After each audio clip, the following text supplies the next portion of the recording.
For someone who is new to Lionel Trains or only dabbles in them, it can be overwhelming to look at the immense variety of available Lionel Postwar era steamers and to know what to look for and what to avoid. One clue is to look at the number of the locomotive.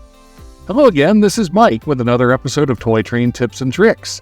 In a previous episode, we examined Lionel's postwar rolling stock number system and unlocked the code to determining the quality of various items. Experienced collectors know about the 3-digit O-gauge, 4-digit O27 rule of thumb, but that system doesn't work for more than a dozen catalog models. Is there another way of looking at Lionel's numbers to help us understand them? Indeed there is. This system is not as intricate and complex as it is with rolling stock numbers, and no special features like smoke or Magnatraction are indicated in the numbers, but there is a definite plan of the numbering series, groups of similar locomotives in Lionel's postwar numbers. First, a few caveats. Some uncatalogued sets made for particular mass marketers, such as Sears, may violate these rules from time to time, and there are always a few exceptions to every system. So here we go, in order from generally lowest to highest quality. First, we have the 1000 series of steamers. First introduced in 1948 with the number 1001 Scout steamer, these O27 models are lightweight, have few details, are terrible pullers, and are often found with one-directional, forward-only motors. They may appear as 040s or 242s. Whenever Lionel needed to meet the lowest possible price point with a steam locomotive, the 1000s were the solution. While the low price of these steamers may appeal to budget-minded operators, marked steamers of similar detail and quality, such as the number 400 and number 490, are similarly priced and tend to operate more reliably.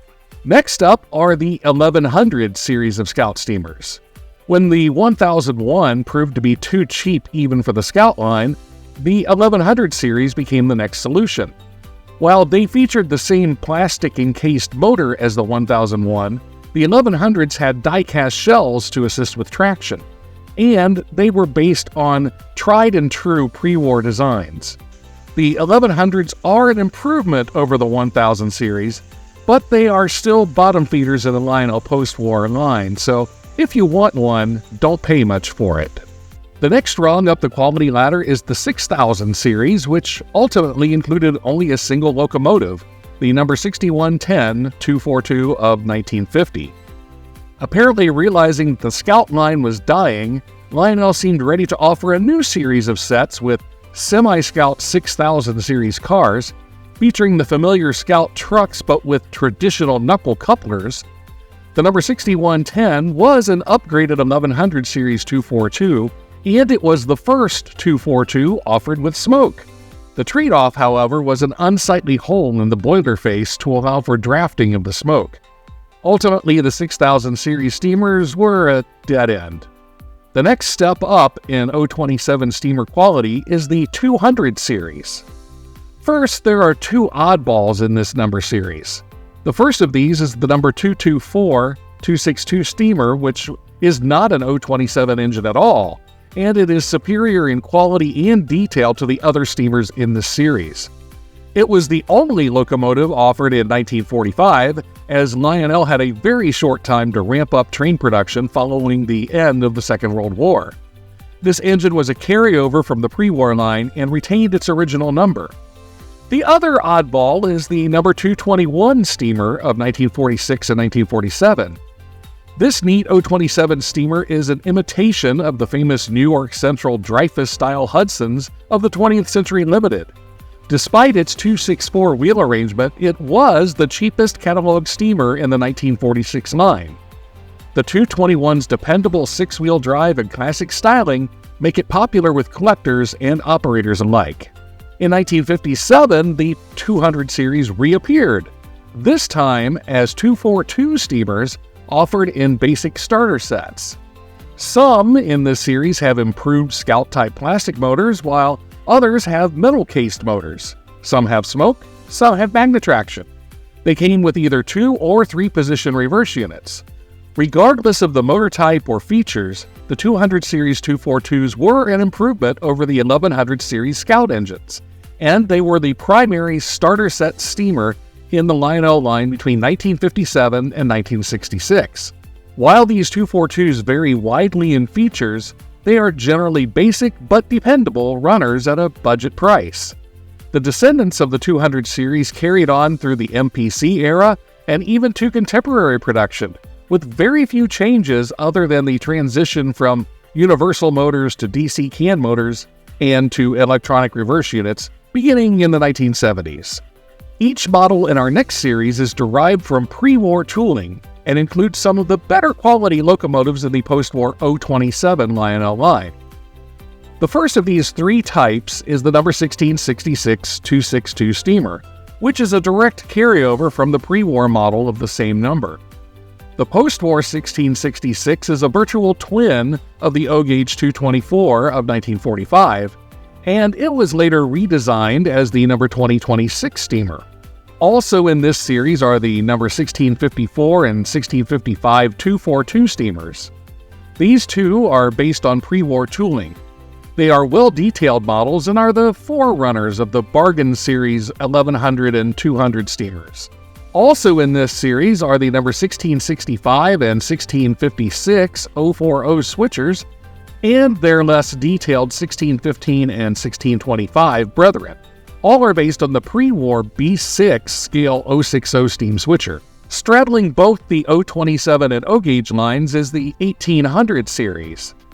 This series consists exclusively of 440 general type steamers marketed to both O27 operators as the number 1862 and to O-gaugers as the number 1872 and 1882. These locomotives are good runners, but they include fragile plastic detail parts, making them difficult to find in pristine condition today. The generals have been reissued many times over the years, including in some recent production starter sets. The top-of-the-line post-war Lionel O27 steamers are found in the 2000 series. Most of these models have twins in the 600 series of models marketed for O-gauge. The first model of the series was the number 2020 Pennsylvania Steam Turbine in 1946, which was identical in all ways except the number to the number 671 O-gauge version. The number 2025 Pennsylvania K4 arrived in 1947, identical to the O-gauge number 675. This model was renumbered 2035 when Magnatraction was added in 1950. 1948 saw the introduction of the number 2026 Prairie, a redesign of the number 1666. Other models derived from this design include the number 2036, 2037, 2016, 2018, and 2029 models in the O27 line, as well as the number 637 in the O-gauge line. In 1950, the number 2046-464 Hudson was introduced, identical to the O-gauge number 646, followed by the similar number 2056 in 1952. This model is essentially a Lionel Berkshire boiler riding on a Hudson drive to allow for O27 operation. Nevertheless, it has a hefty look and it is a smooth runner. The number 2055-464 Baby Hudson was introduced in 1953, along with the O-gauge number 685. The following year, a simulated feedwater heater was added to the boiler, producing the number 2065 in O27 and the number 665 in O-gauge. Based on a Santa Fe prototype, this Hudson is smaller than the 2046 and features a single-piece boiler to reduce manufacturing costs. The drive is a variation of the reliable six-wheel drive found in the 2037 and similar 264 steamers. The oddball of this series is the number 2034 242 steamer of 1952. While it is an improvement over the 1130 Scout steamer of the same year, it lacks the quality feel of the other members of this class, and it has no direct counterpart in the O-gauge line. It's best to think of this steamer as a forerunner of the 200 series 242 locomotives. Moving now into the O-gauge line, we've already mentioned the 600 series steamers and their O27 gauge counterparts, except for the number 681, 682, and 671R, all of which are modified versions of the number 671 steam turbine locomotive. And we saved the best for last.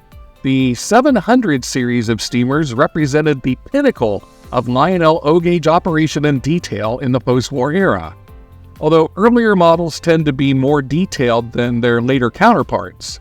There are no O27 counterparts to these locomotives.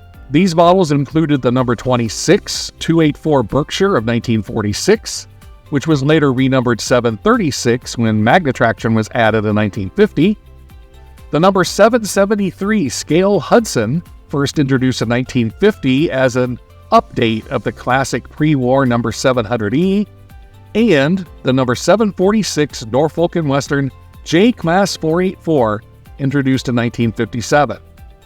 These large steamers were not designed to operate on O27 curves at all, and as the premier locomotives in Lionel Postwar production, they can carry a hefty price tag as well. So to recap, the 1000 and 1100 series are the least expensive, but they're also the least reliable of Lionel's post-war steamers, and should be avoided unless cost is the overwhelming factor in the decision. The number 200 series tend to be more reliable runners, and they tend to offer more features at not much of an increase in price. The 224 and 221 are exceptions. Both are excellent runners and are sought after by operators and collectors. The 2000 series and 600 series are generally twins, with the O27 2000 series versions usually costing less. The oddball of this group is the 2034, which is best thought of as a 200 series steamer. The 700 series is the premium line of steamers, large and impressive in both operation and cost. And the 1800 series Generals and the number 6110 are in categories of their own. Hopefully, this post-war steamer roundup will help you better understand Lionel's post-war steam models, their relative qualities, and how the numbers can help us determine whether we might make a purchase or let one go. As always, I hope you enjoyed this video, and if so, please like it with a thumbs up, subscribe, and please comment on anything you think I might have gotten wrong. So keep the trains running and the steamers steaming, and we'll catch you next time on Toy Train Tips and Tricks.